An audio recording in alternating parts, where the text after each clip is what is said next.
As a special request, this will be the first time that I have really got into the nitty-gritty parts of World War II as an infantryman of the 60th Infantry Battalion, 9th Division, 1st Army. At one time, at a church meeting, I was asked by a former pastor to speak on the subject, and that's all I gave them, just basics. That's about all this XGI has ever got into in the exploits in the service. I have heard others at clubs and schools and bar rooms, and their stories sound like quartermaster truck drivers in the rear echelon. Most combat dog faces don't talk about it too much. So Johnny, after 40 years, I will try to remember some of the highlights that just for you. Just before my train was finished at Fort McClellan, Alabama, we had a routine company inspection. We all lined up looking our best, and when the roll call came for volunteers for truck drivers, ambulance drivers, bookkeepers, typists, etc., well, being an eager beaver, a hand that was going to stick, I wanted something closer to related to combat, so I raised my hand. I picked the etc. This was the beginning of a hectic journey. The men that wanted to drive trucks pushed wheelbarrows to fill in the slit trenches in the outside toilets. The ambulance driver volunteers were the ones who spread disinfectant around the line and around the holes where the toilets were. The volunteers for typists and bookkeepers, well, you might have guessed what. They had a well-rounded supply of the toilet paper. That's the way a lot of them filled out their time until they got shipped overseas. But as for eager beaver smartass, the second lieutenant called me, they said that they had other plans for me. All through basic training and on the rifle range, I was one of the top scorers. Bullseyes came easy, as was my weapons nomenclature. Little did I know that I was being groomed for something special, along with a bunch of other top GIs. Let me explain their physical makeup so you will understand why they were handpicked for a special job. Out of all these GIs that were picked, there was only 3 from New England area. Private John Sellers was in my squad. He was machine gun across the shoulders and through the neck. He lives today in Connecticut. That took place right after we took possession and crossed the Rhine River at Remagen. A Private Bill Petrie of New England was my BAR man. He was a casualty from mortar shrapnel. So you see, I had to learn to speak in Southern drawl and chew blackjack chewing tobacco. I learned to chew when I was overseas because a pipe and tobacco was just not that easy. When these Southern boys received packages from their kinfolks at home, the first thing they would look for was their chewing tobacco. The reason being that their kin at home would soak it in moonshine for about 2 weeks and wrap it up in wax paper and send it overseas. Boy, some chew.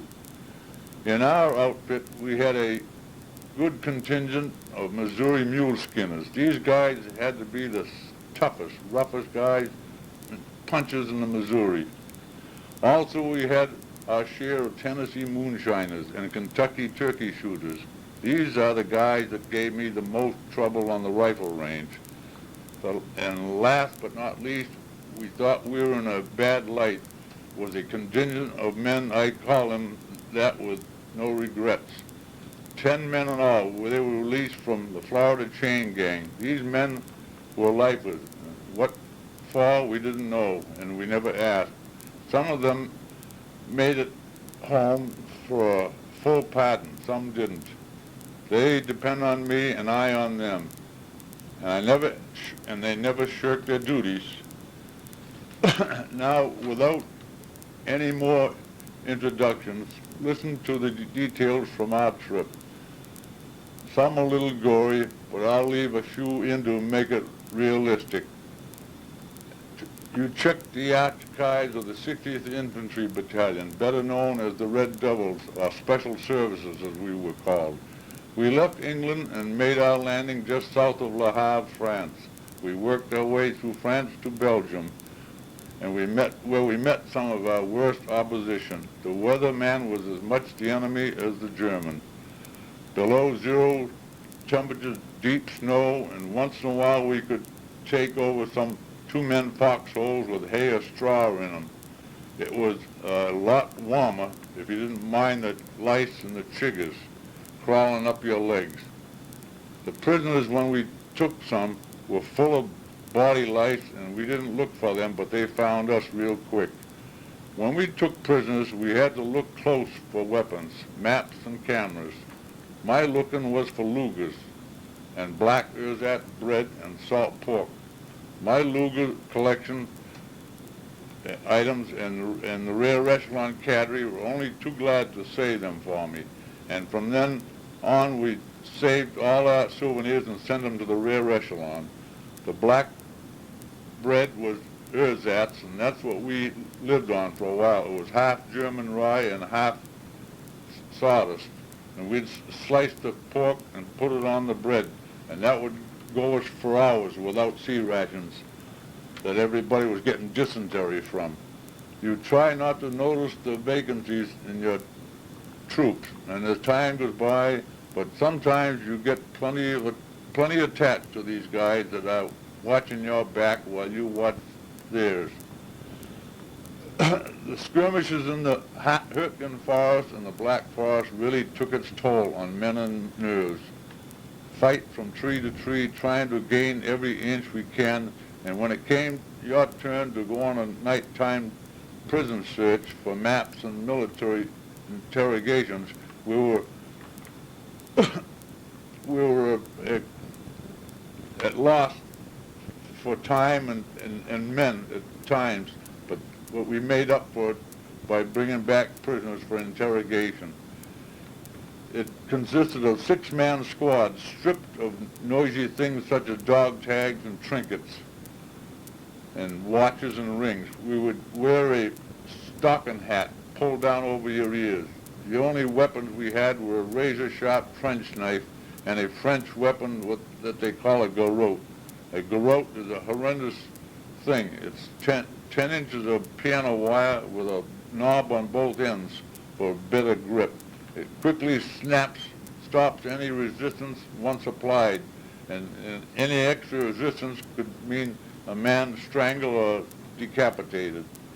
The Germans were usually aware of this, being in the area, and they knew us as the Red Devils for the insignia on our helmets.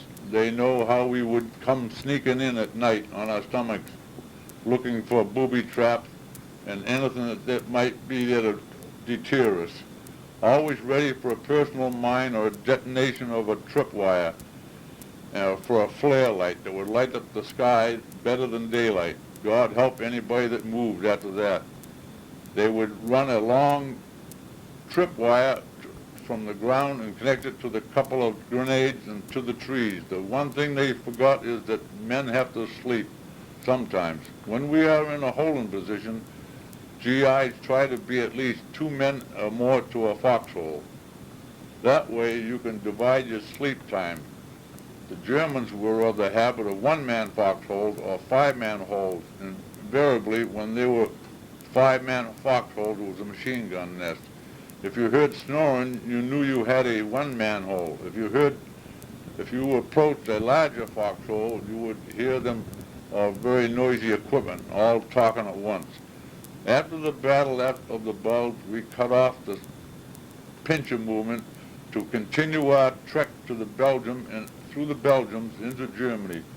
One of the last natural barriers on our way through the Rhineland would be the Rhine River. The 9th Division, with sheer determination, led a surprise attack on the Rhine River bridge at Remagen. They took the bridge almost intact, not without casualties. It was such a heroic feat that Hollywood made a movie of it, The Bridge of Remagen. The Hollywood version, of course, was top notch. The first jet planes we saw was German. They had first started to put them on their assembly lines that late in the war, and they were determined to use them to blow that bridge off the riverbanks because the troops were starting to flow across with equipment. 2 days after the crossing of the Rhine, I almost met my God. We were holed up in the foxholes, mostly single-man foxholes, overlooking a ravine. The Krauts had us pretty well pinpointed for location, but we were well dug in. There was a lull in the storm of 88th artillery and Nebelwerfers, we call them in GI language. It's during a lull like this that we usually took care of our little incidentals, such as digging a little deeper or nature's call.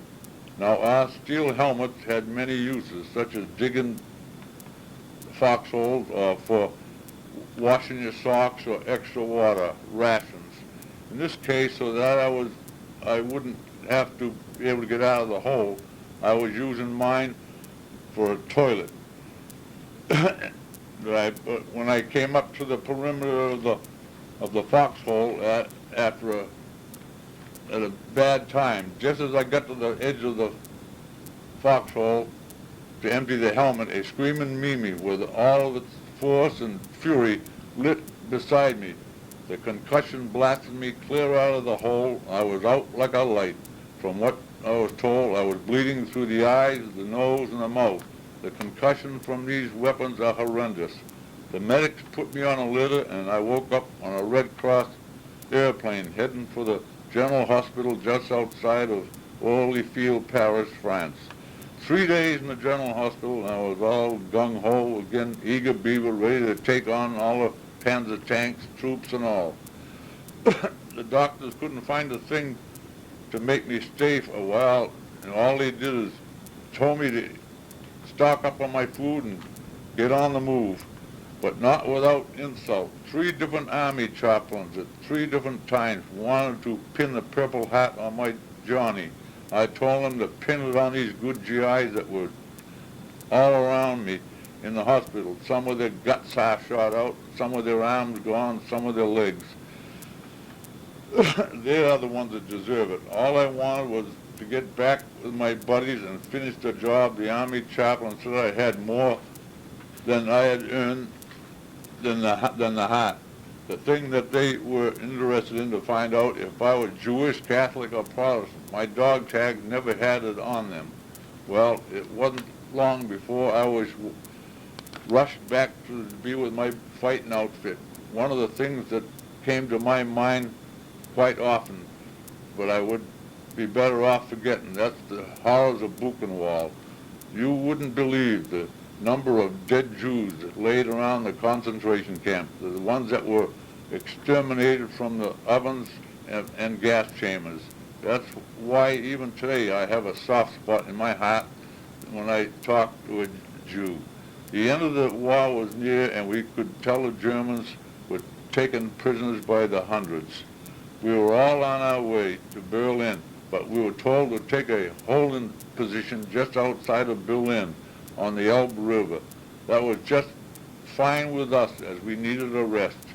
The army brass told us the Russians were going to come through Berlin and meet us on the river. They did just that. The Russians, of course, don't take any more prisoners than they have to. The Russians came across the Elbe River in droves. It looked like we had a war on 2 fronts. They were just as glad to see us as we were to see them. We thought we were all men, they were all men like us, but we found out different. 2 out of 10 were women, big, buxom, powerful women.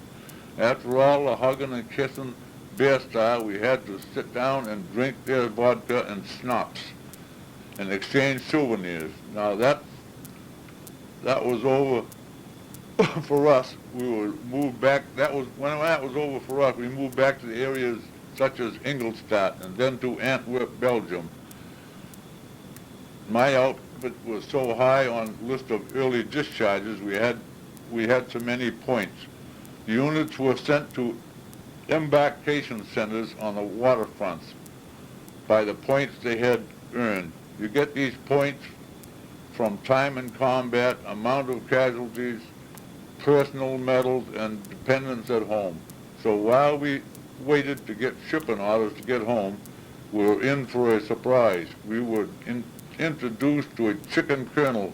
A chicken colonel is a lieutenant colonel with a little eagle on his hat. This soldier had to be the best looking graduate from West Point, a brand new swagger stick to go with his bright, shiny puttees. The uniform was just perfect, spit and polish and GI issue. This officer called us out of our bivouac to tell us that he was going to shape us up to be good civilians. He said we would no longer be killers and stalkers, so that we would be able to go home to life at home. Well, he introduced himself as Lieutenant Colonel William Westmoreland. He turned out to be one of the great four-star generals of the latter wars and Vietnam. You can imagine how much attention he got when he wanted us to line up for inspections. So being a good soldier, a squad leader, field commissioned, and a corporal, I stood at the attention all through the inspection. I had a chew of tobacco in my mouth, and I looked out of the corner of my eye, could see that I was almost alone at standing at attention. Most were at ease. Our company commander was a first lieutenant. He had to make the inspection tour through that ragtag bunch of scoundrels. Unbeknown to them, as they were passing through our lines, those sharpshooters were decorating his brand new puttees with loads of tobacco juice. He was getting inducted into the 9th Division. Finally, we heard a boat was on its way to pick us up for the journey home. No more fleet tents where we got deloused. No more water rationing. We call it, the Army called it water discipline. Did you ever try to take a bath in a helmet full of water? When we were thirsty, we would stop at roadside water holes, nothing but mud holes, and fill our canteens, and just hoping that too many fairy fish or tadpoles didn't get in. But regardless, we had halazone tablets to put in the water, supposed to make it drinkable, but tasted like iodine. No more being called out at crazy times for a shot arm inspection by Army doctors that we always thought were a little queer. No more policing up the countryside that didn't even belong to us. The officers would call us out on the grounds for police duty. That means pick up everything that doesn't grow. That means everything. So all they want to see is assholes and elbows and move fast. Our Liberty ship docked and we said goodbye to some of our buddies that we outpointed. Some rare echelon people had so few points that I think they are still there. Homeward bound to see a lovely wife that I hadn't seen for quite a while, and 2 kids that I hardly knew. But the battle wasn't over yet. A Liberty is not an ocean liner or a Queen Mary. We got caught in a storm just after leaving Antwerp, Belgium. Our destination was Boston Army Base, Boston Harbor. We just missed Portugal and landed at Hampton Roads, Virginia, being towed in at that. But at this stage, any USA port was just fine. From there, we traveled by train to Devons and finally discharged. Back home at last. Everybody looked so good. Louise saved all the letters she got back when I was in the hospital in France. They were all stamped hospitalized, destination unknown. Poor Louise had it rough until my mail came through to her. I was not much for pins and medals. I just wanted to get to the job done and come home. The only citations we got each year was a presidential citation for the help in liberation of France. The Belgium people gave us the Croix De Guerre. That was the Cross of Honor for the liberation of its country. Time passed, and in 1984 I received in the mail U.S. Army postage, the Bronze Star Medal for obvious reasons. The Good Conduct Medal, the Combat Infantryman's Badge, 3 Bronze Stars clusters for 3 major battles, and informed my local vets agent at the town hall about what I received. They told me to apply for my Purple Heart. So I did.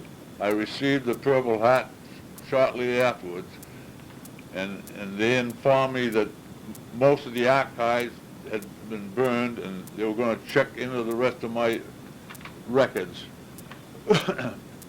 Then I received another letter. The time period had elapsed. There was nothing that they could do. Ho-hum, just like fighting City Hall. Thanks for showing the interest in what Uncle Henry did during World War II.